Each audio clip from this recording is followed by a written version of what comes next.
ಭಾರತೀಯ ರಿಸರ್ವ್ ಬ್ಯಾಂಕ್ನ 90ನೇ ವಾರ್ಷಿಕೋತ್ಸವದ ಅಂಗವಾಗಿ ಮುಂಬೈನಲ್ಲಿಂದು ವಿಶೇಷ ಕಾರ್ಯಕ್ರಮ ಆಯೋಜಿಸಲಾಗಿತ್ತು.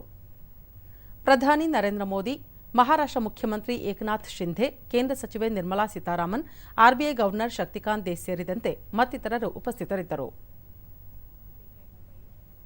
जहां प्रधानमंत्री नरेंद्र मोदी रिजर्व बैंक की वर्षगांठ कार्यक्रम में आयोजित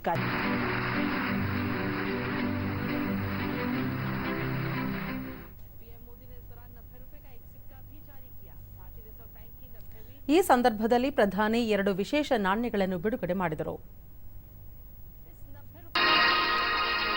ಬಳಿಕ ಆರ್ಬಿಐ ನಡೆದು ಬಂದ ಹಾದಿಯ ವಿಡಿಯೋ ಪ್ರದರ್ಶನ ಮಾಡಲಾಯಿತು.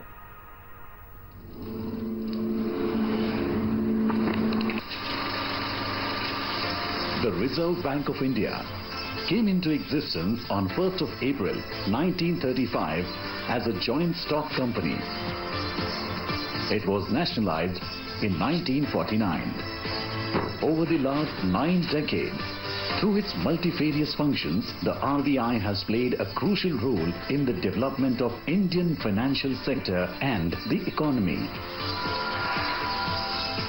As the currency issuer of the country, the RBI has ensured supply of good quality banknotes.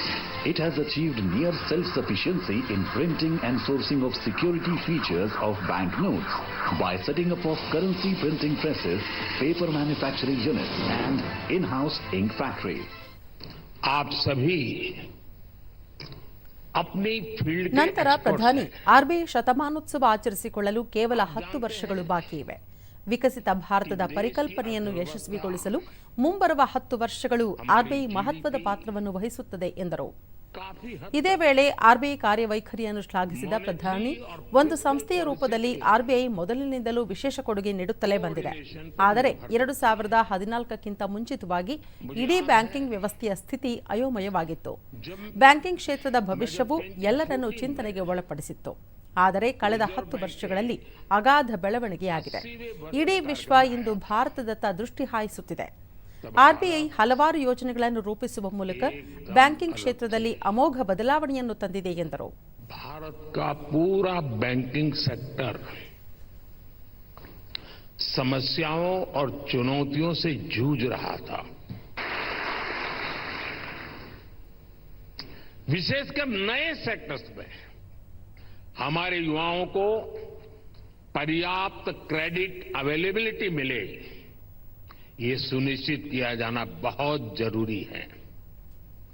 साथियों, 21वीं सदी में इनोवेशन का बहुत महत्व रहने वाला है.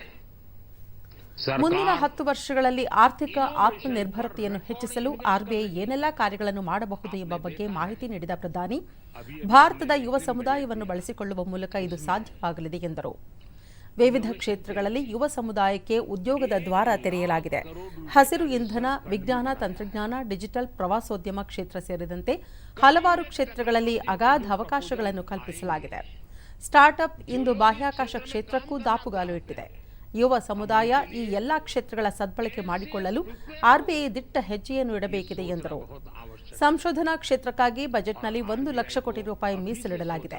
ಇದು ಸರಿಯಾದ ರೀತಿಯಲ್ಲಿ ಯುವ ಸಮುದಾಯ ತಲುಪುವಂತೆ ಮಾಡುವ ಜವಾಬ್ದಾರಿ ಆರ್ಬಿಐ ಮೇಲಿದೆ. ಪರಂಪರಾಗತವಾಗಿ ಬಂದಿರುವ ಉದ್ಯೋಗವನ್ನು ಆಧುನಿಕ ತಂತ್ರಜ್ಞಾನದೊಂದಿಗೆ ಮುಂದುವರಿಸಿಕೊಂಡು ಹೋಗಲು ಯುವಕ ಯುವತಿಯರಿಗೆ ಉತ್ತೇಜನ ನೀಡಬೇಕಿದೆ ಎಂದು ಪ್ರಧಾನಿ ಹೇಳಿದರು.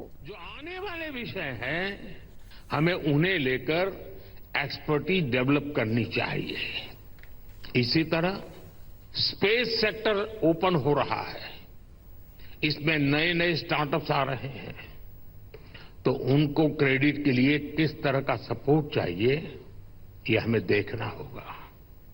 इसी तरह भारत में एक सबसे बड़ा क्षेत्र नया पूरी ताकत के साथ आ रहा है, वो है टूरिज्म सेक्टर. ಕೇಂದ್ರ ಹಣಕಾಸು ಸಚಿವೆ ನಿರ್ಮಲಾ ಸೀತಾರಾಮನ್, ಆರ್ಥಿಕ ಬಿಕ್ಕಟ್ಟಿನ ಸಮಯದಲ್ಲಿ, ಅದರಲ್ಲಿಯೂ ಮುಖ್ಯವಾಗಿ ಕೋವಿಡ್ ಸಮಯದಲ್ಲಿ ಇಡೀ ವಿಶ್ವದ ಆರ್ಥಿಕತೆ ಕುಸಿದ ಸಂದರ್ಭದಲ್ಲಿ ಆರ್ಬಿಐ ಮಾಡಿರುವ ಸಾಧನೆ ಅಪಾರವಾಗಿದೆ ಎಂದರು. ಬೆಲೆ ಸ್ಥಿರತೆ ಕಾಪಾಡಿಕೊಳ್ಳುವಲ್ಲಿ ಮತ್ತು ಹಣದುಬ್ಬರ ನಿರ್ವಹಿಸುವಲ್ಲಿ ಆರ್ಬಿಐನ ಜವಾಬ್ದಾರಿಯೂ ಬದಲಾಗಿದೆ. ಕಳೆದ 10 ವರ್ಷಗಳಿಂದ ಡಿಜಿಟಲ್ ಪಾವತಿಗಳನ್ನು ಆರ್ಬಿಐ ಸಕ್ರಿಯವಾಗಿ ಬೆಂಬಲಿಸುತ್ತಿದೆ ಎಂದು ಹೇಳಿದರು. One, to address the inflation and the forex market's volatility.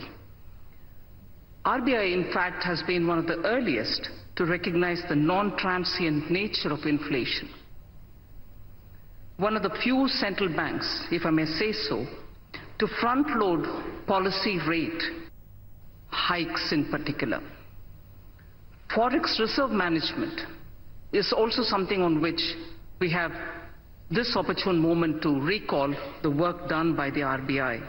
During the planning period, the RBI Reserve governor Bank has Shaktikanta Das transitioned into ಒಂದು being ಸಂಸ್ಥೆಯಾಗಿ an enabler ಭಾರತೀಯ ರಿಸರ್ವ್ for ಬ್ಯಾಂಕ್ನ the ವಿಕಾಸವು market economy. ಭಾರತೀಯ ಆರ್ಥಿಕತೆಯ We are a ಅಭಿವೃದ್ಧಿಯೊಂದಿಗೆ full-service ನಿಕಟವಾದ central ಸಂಪರ್ಕ bank ಹೊಂದಿದೆ. with our functions ಆರ್ಥಿಕ ಕ್ಷೇತ್ರವನ್ನು spanning ಉತ್ತೇಜಿಸಲು multiple ಆರ್ಬಿಐ dimensions. ಹಲವು ಯೋಜನೆಗಳನ್ನು ರೂಪಿಸುತ್ತಿದ್ದು It has been our endeavor ಪೂರ್ಣ to ಸೇವಾ promote ಕೇಂದ್ರ ಬ್ಯಾಂಕ್ financial ಪರಿವರ್ತನೆಗೊಂಡಿದೆ sector, ಎಂದರು.